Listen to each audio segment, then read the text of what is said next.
Queridos irmãos, bom dia, graça e paz a todos. Vamos continuar nosso estudo do livro Conhecer Jesus é Tudo, do livro não, da série, né? O livro é o desejado de todas as nações. E hoje vamos falar do capítulo 65, que tem como tema o templo novamente purificado. E conosco está o irmão Elias Santiago da Sembra, que vai passar para nós este capítulo muito importante. Obrigada, irmão Elias, bom dia. Seu microfone. Bom dia, irmã Alexandra. Bom dia a todos meus irmãos. Graça e paz seja com todos. Para eu, um motivo de grande alegria. Mais uma vez quero agradecer a Deus por esta rica oportunidade. Ao compartilharmos este livro, ou esses capítulos que estamos estudando, tem nos ajudado a entender o que nós precisamos fazer para estarmos ou nos apresentarmos diante de Deus constantemente. Nós já caminhamos para o desfecho final desses eventos, né? Ou seja, para chegarmos no ápice do sacrifício de Jesus, que é a sua morte e também a sua ressurreição. Este capítulo, irmãos, o capítulo 65, ele vai falar sobre a purificação novamente do templo. Então isso quer dizer que o templo, ele já tinha sido purificado. Nós vemos que no início do ministério de Jesus, ele entra no templo e ali ele expulsa os cambistas que estavam ali e ele purifica o templo. Porém, aqui agora, nós vamos ver que está registrado na palavra de Deus, em Mateus, no capítulo 21, versículo 12 ao 16, e também no capítulo 16, versículo 23 ao 46. Nós vamos ver em Marcos, no capítulo 11, versículo 19, no versículo 15 até o 19, e também do versículo 27 ao 33. E no capítulo 12 de Marcos, o versículo 1 ao 12. E esse capítulo também está baseado em Lucas, no capítulo 19, versículo 45 ao 48, o capítulo 20, do 1 ao 19. Irmãos, eu, ao estudar esse capítulo, ele mexeu muito comigo. Pelo poder do Espírito Santo, eu quero deixar aqui para que os irmãos também entendam a importância desse capítulo. Muitas vezes eu já li este capítulo, mas ele não tinha me chamado tanto atenção quanto me chamou agora. Nós vemos e conhecemos os textos, ou muitas vezes passamos por eles e não damos a devida atenção. Então eu gostaria que os irmãos depois lessem com muita atenção e profundidade este capítulo, tá? Neste capítulo nós vamos falar sobre o templo profanado, vamos mencionar sobre os filhos, o filho desobediente, os falsos lavradores e os edificadores desdenhosos. Este capítulo ele tem o seu paralelo na experiência de todo pecador, a menos que nos arrependamos. Então vamos aqui focar para que entendamos o que Cristo quer nos dizer. Todas as vezes, irmãos, que nós abrimos a palavra do Senhor, o Senhor quer falar conosco. Todas as vezes que lemos os capítulos deste livro, o Senhor Jesus diretamente está falando conosco. E nós precisamos prestar bastante atenção, principalmente no que aconteceu com Jesus e com os discípulos, especialmente no livro de Atos, que vai falar sobre nós, sobre a nossa vida, o que nós precisamos fazer também, tá? Quando nós abrimos o livro, a Bíblia Sagrada, em 1 Tessalonicenses, capítulo 2, versículo 3 e 4, 1 Tessalonicenses, capítulo 2, versículo 3 e 4. Gostaria de ler para os irmãos aqui. Nós vamos ler só um pouquinho para eu comentar com os meus irmãos. O áudio está tranquilo, né?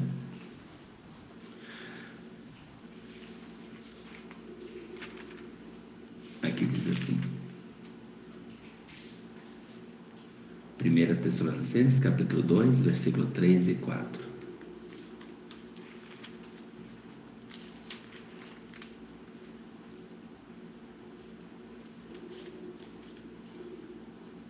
Perdão, irmãos, 2 Tessalonicenses, capítulo 2, versículo 3 e 4, diz assim: ninguém, de maneira alguma, vos engane, porque não será assim, sem que antes venha a apostasia e se manifeste o homem do pecado, o filho da perdição, o qual se opõe e se levanta contra tudo que se chama Deus ou se adora, de sorte que se assentará como Deus no templo de Deus, querendo parecer Deus. Quantas vezes nós lemos essa passagem bíblica e nós aplicamos ao filho do papado, ou seja, ao papado, né? Quantas vezes? E nós não pensamos que Satanás, ele é astuto e que tudo que Deus faz, ou quase tudo, Satanás ele tenta copiar. Então nós vemos que Deus tem um templo. Este templo somos nós. Ele fala em 1 Coríntios 6, 19, diz que nosso corpo ele é templo do Espírito Santo. Irmãos, não duvide, se Deus tem nosso corpo como um templo e Satanás ele também tenta copiar tudo que Deus faz, então pode acreditar que tem muitas pessoas que hoje elas são moradas de demônios, templo de Satanás ou do inimigo de Deus.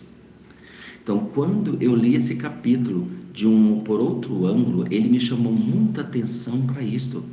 Então, a purificação novamente do templo. Então, precisamos de pensar, refletir para sabermos se nós estamos fazendo algo que não somos ou não estamos permitindo ser a morada de Deus, mas sim morada de demônios. E Cristo, neste capítulo, ele vem nos ilustrando a purificação deste templo também. No momento que Jesus estava aqui, ele entrou no seu templo, ali, ele chama ele de seu. Tem vários momentos que Deus não chama esse templo de seu, mas neste capítulo ele diz seu templo. Aqui diz que no princípio do seu ministério, Cristo expulsara do templo os que manchava por seu profano tráfico, e sua atitude severa e divina encheram de terror o coração dos astutos comerciantes. Ao fim de sua missão, ele foi outra vez ao templo e encontrou-o novamente profanado como antes.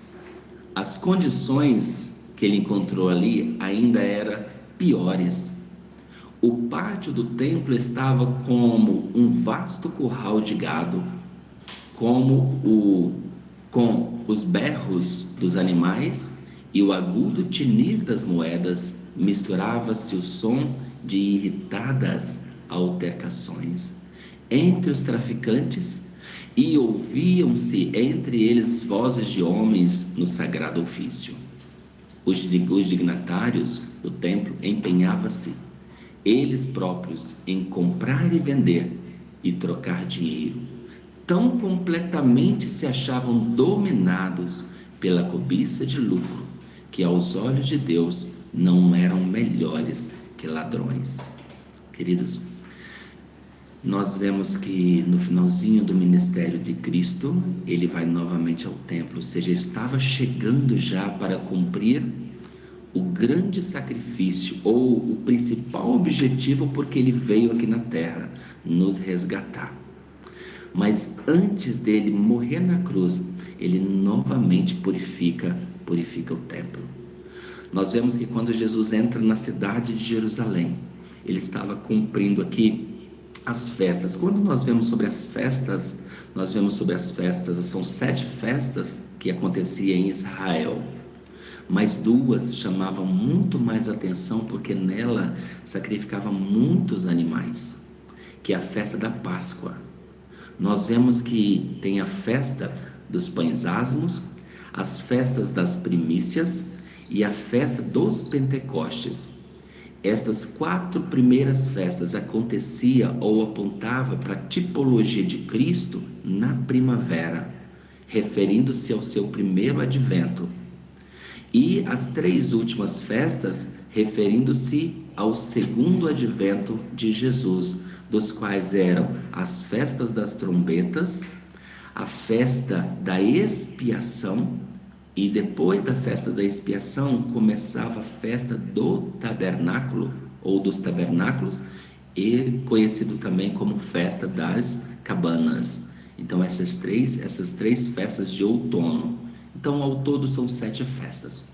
Mas aqui Jesus estava realizando no processo das festas na primavera. Ele acabara de entrar em Jerusalém e foi exaltado como rei.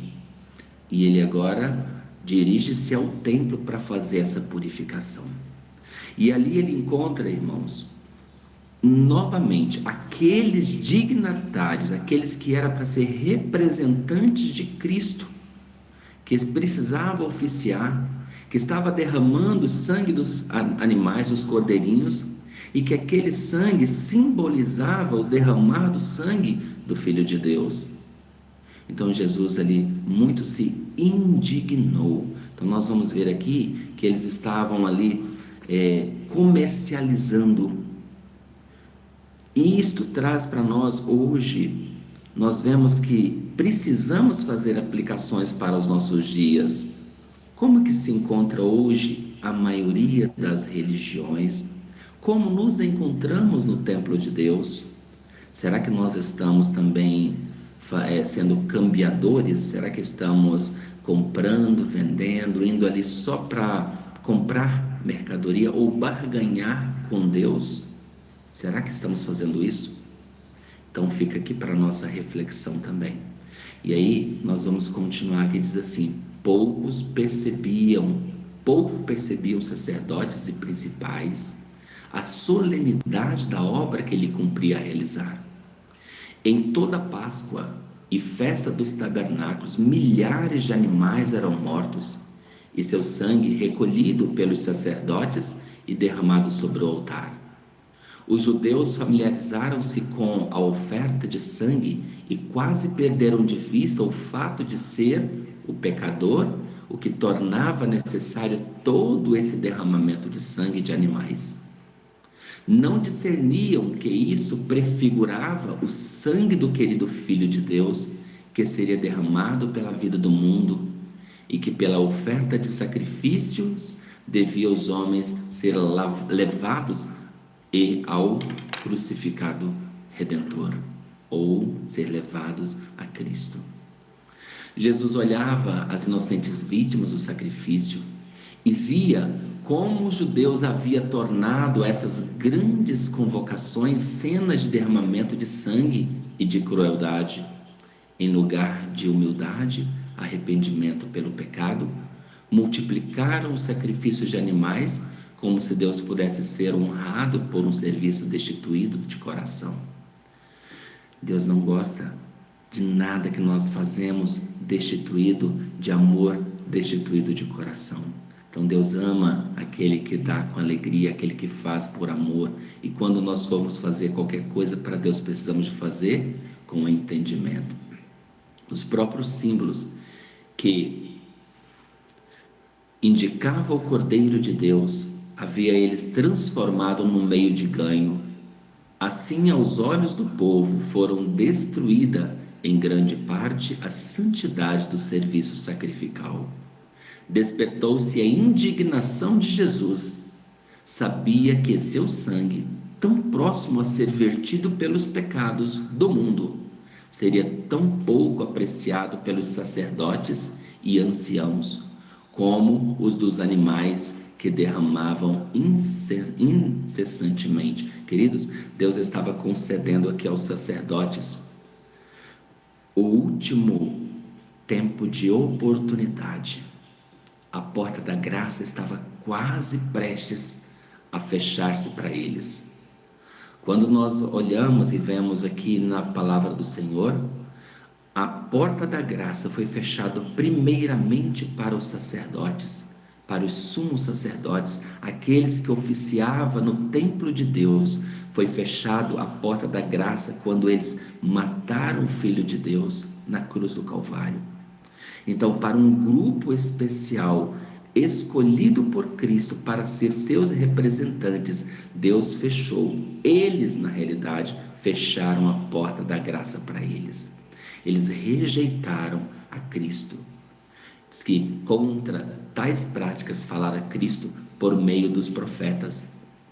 Dissera Samuel: tem porventura o Senhor tanto prazer em holocaustos e sacrifícios, como em que se obedeça a palavra do Senhor?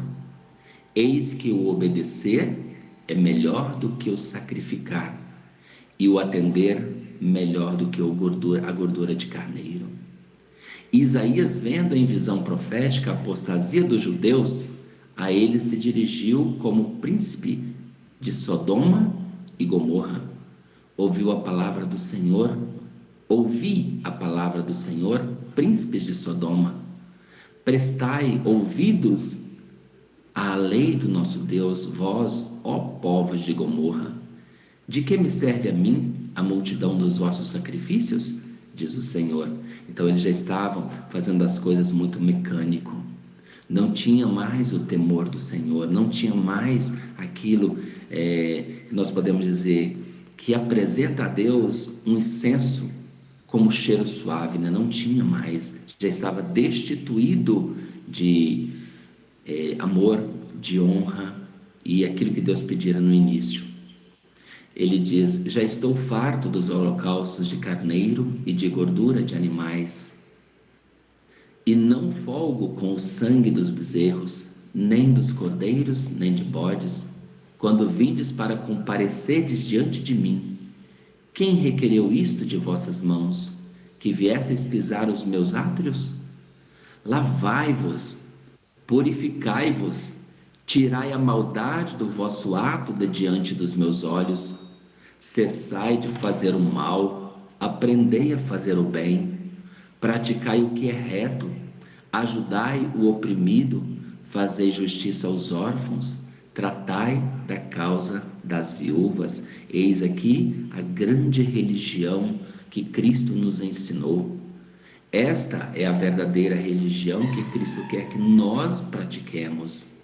Ele deixou registrado para nós, para que nós entendêssemos que o que agrada a Deus é nós realizarmos a obra assistencial, realizar a obra ao nosso próximo, ajudar aquele que precisa, aquele que necessita, os órfãos, as viúvas, os necessitados, aqueles que estão presos, seja eles fisicamente, seja eles espiritualmente. Nós temos a necessidade de realizar essa intervenção em favor dos filhos pelos quais Cristo morreu. Aquele mesmo que dera essas profecias, repetir agora pela última vez a advertência. Em cumprimento da profecia, o povo proclamara Jesus Rei de Israel. Eles receberam as homenagens e aceitaram a posição de rei. Nesse caráter devia agir. Sabia que seriam nulos seus esforços para reformar um sacerdócio corrompido. Não obstante, essa obra precisava ser feita. Tinha de ser dada a um povo incrédulo a prova de sua divina missão. Queridos, nós estamos na iminência do retorno de Jesus. Jesus, ele está fazendo uma transformação em nosso templo, em nosso coração. Mas será que todos nós que estamos aqui, estamos permitindo realmente Deus realizar essa transformação? Será que não temos feito algo ou desagradado ao Senhor de alguma forma que nem nós sabemos? Pode ser que sim. Então, que nós venhamos analisar, examinar todos os pormenores desta purificação do templo e verificar o que nós estamos permitindo Deus fazer em nosso templo. Se nós não estamos obstinados, obcecados em realizar ou continuar fazendo aquilo que desagrada ao Senhor. Da mesma forma que os sacerdotes estavam sendo talhados, trabalhados e não permitindo Deus realizar, podemos muitas vezes nós estarmos fazendo da mesma forma e acharmos que estamos prestando culto agradável ao Senhor, culto que o louve. Nós estamos indo na igreja, estamos orando, estamos abrindo a palavra, lendo, mas muitas vezes estamos destituídos do amor, destituídos da prática. Conhecemos muito, mas praticamos pouco. Então, que isto venha chamar, que esta palavra venha chamar a nossa atenção. Novamente, o penetrante olhar de Jesus percorreu o profanado pátio do templo. Todos os olhares estavam voltados para ele. Sacerdotes e principais, fariseus e gentios olhavam com surpresa a respeito para aquele que se achava diante deles, como com a majestade do Rei do céu. A divindade, ela novamente irrompeu da humanidade, revestindo Cristo de uma dignidade e glória que jamais manifestara. Os que se achavam mais próximos dele afastaram-se o mais que lhe permitia a multidão. Não fosse a presença de alguns de seus discípulos, e o Salvador se encontraria isolado. Irmãos, novamente Jesus aqui, ele irradia a divindade através da humanidade. E aqueles que estavam mais próximos a Jesus, eles tentavam ir para mais longe, mas a multidão não permitia. Muitos saíram correndo, saíram desesperados, porque o fulgor da glória de Cristo expulsaram aqueles cambistas dali. Muitos, quando eles estavam saindo por entre a multidão, estavam encontrando uma outra multidão que estava chegando, trazendo todos os doentes, trazendo todos os enfermos para ser curado pelo grande médico.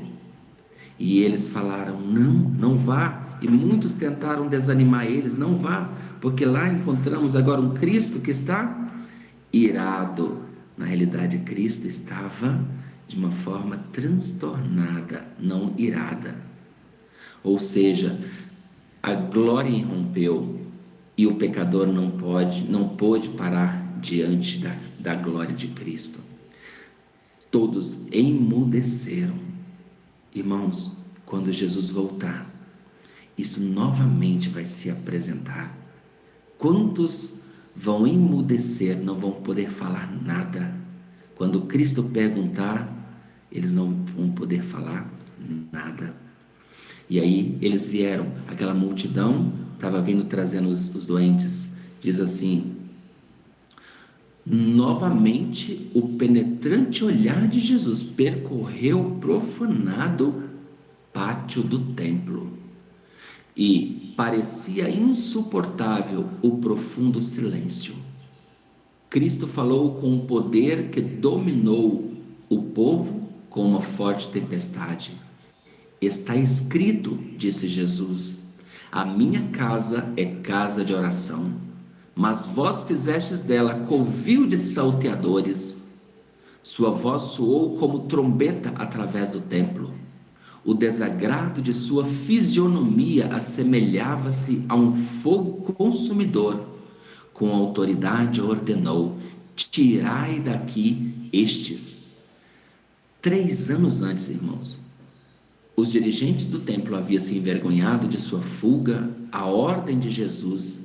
Sempre se admiraram depois de seus temores e de sua obediência, sem réplica, a um simples, humilde homem.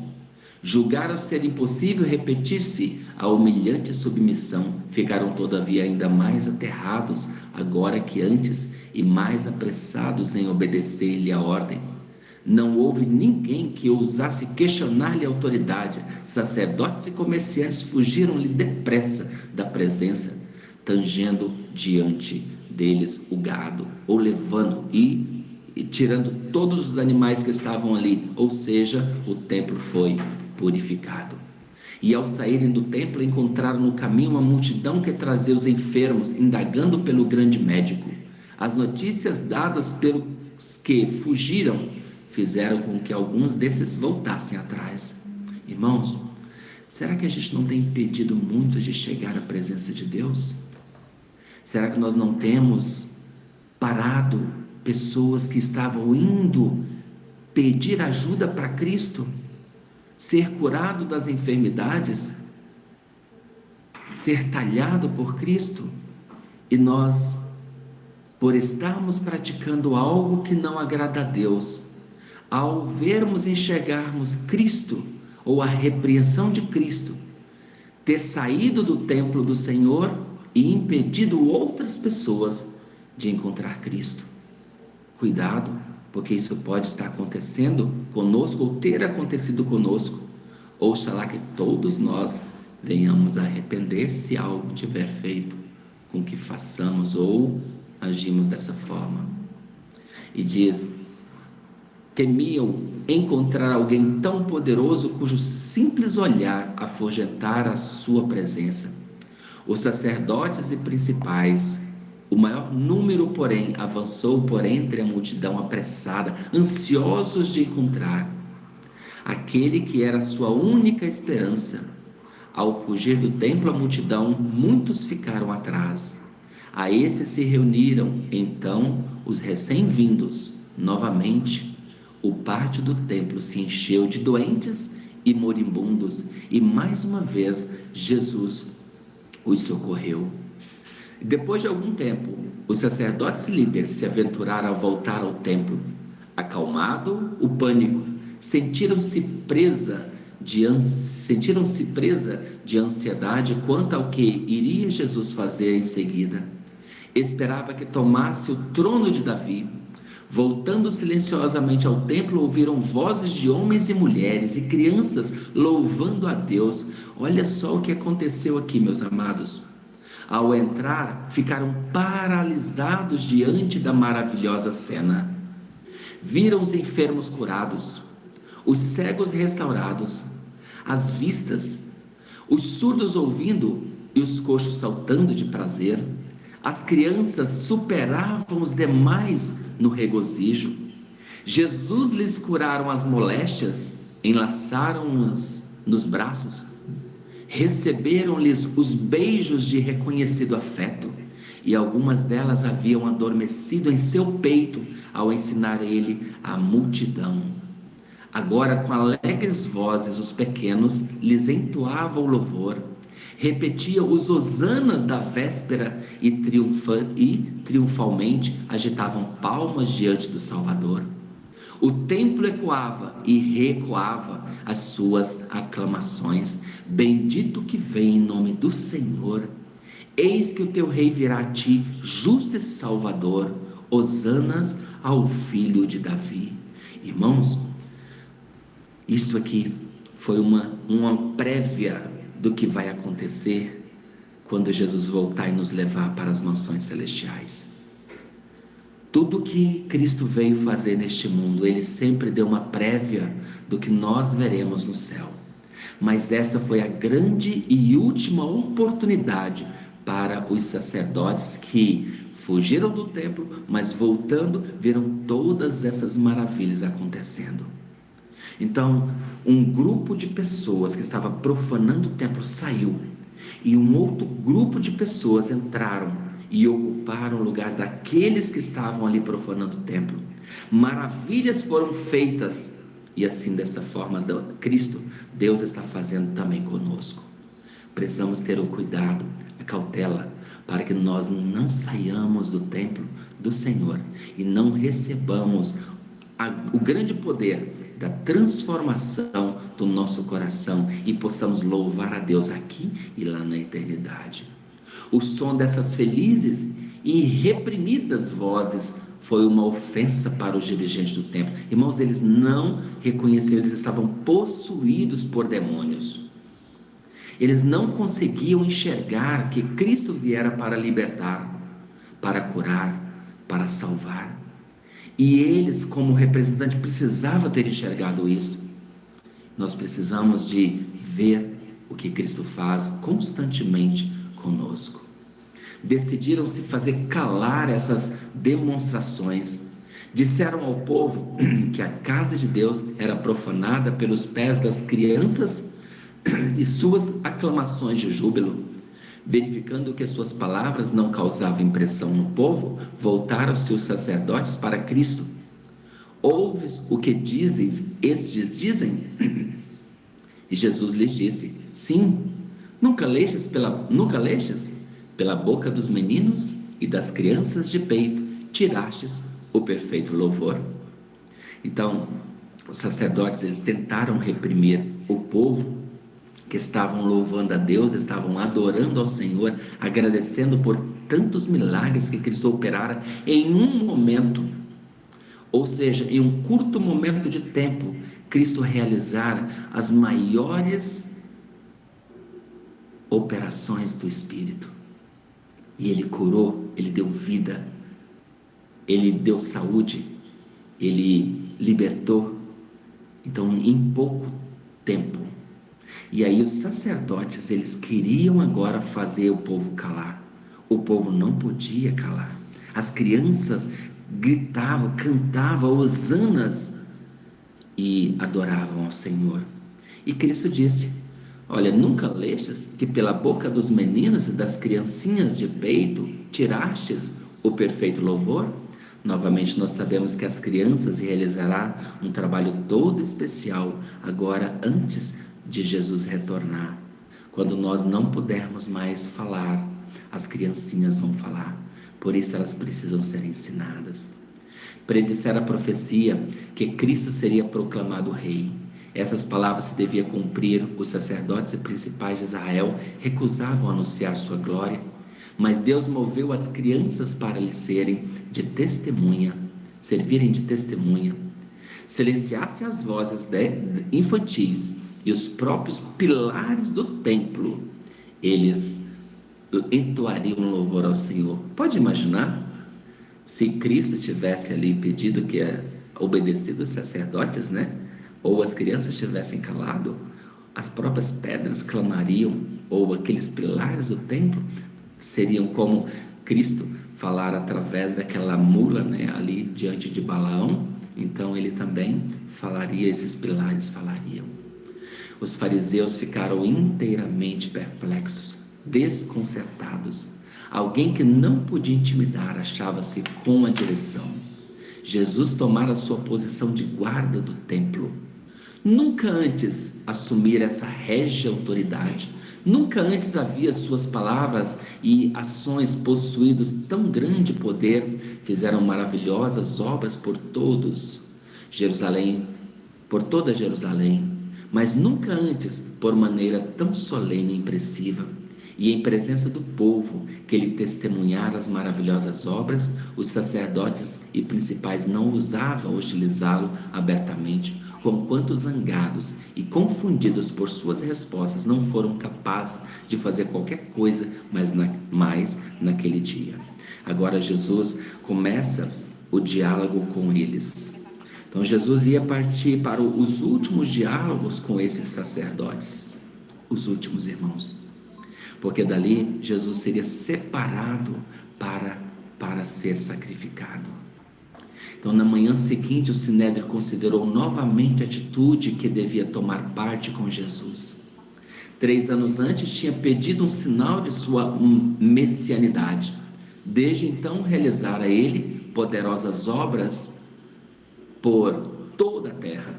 Curar os enfermos, alimentaram miraculosamente milhares de pessoas, caminharam sobre as ondas e suas palavras impuseram calma ao revoltado mar.